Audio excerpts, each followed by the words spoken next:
大禹治水, the great Yu who controls the waters. This is the birth of the Chinese civilization. This is also another great Chinese idiom. Water, the most essential element for life on Earth. Without water, nothing would be possible.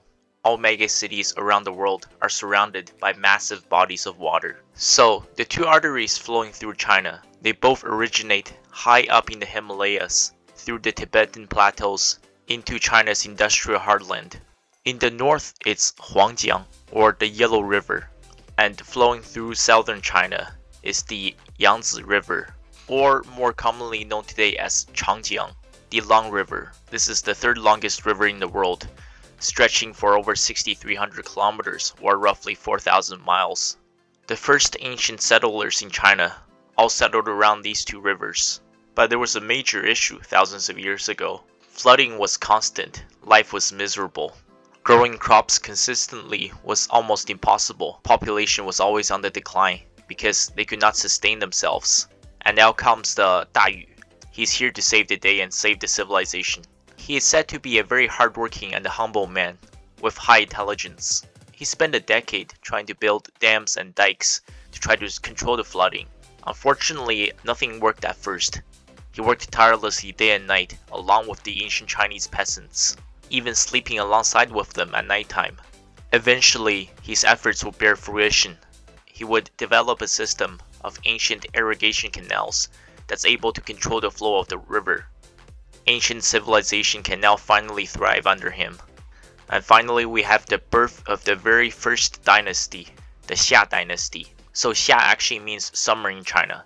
This happened roughly around the 2070 BCE, so roughly 4,100 years ago.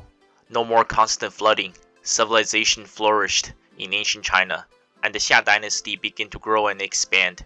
Population grew past millions. The Great Yu, he's the first one to establish a political system and social hierarchy. So the idiom, 大禹治水, this refers to the beginning of the Chinese civilization, not mythical gods or legends, the real beginning. And life is not possible without water. Some concluding thoughts. I definitely think this guy is real. I can't go into too much detail because this happened so long ago, so there was no written records or anything. This is before the invention of paper. So most records of him were passed down through generations by word of mouth. I think oftentimes throughout history, we often credit certain achievements to a single person. But there's so much more that goes into it. I think he had a lot of help with people around him, his inner circle and the peasants. It was them, these first people 4,000 years ago. They worked tirelessly, day and night, for over a decade to finally control the flooding, to finally let civilizations flourish. We all need support from each other at some point in life. And I really hope the world leaders today can really take a lesson from you. Things are going to get a little bit crazy for the next video. I'm going to talk about how Mao Zedong, which is viewed as a god and a supreme being in China. I'm going to talk about how he killed 55 million people in 3 years. It is also a true story. Thank you guys so much. We'll see you in the next video.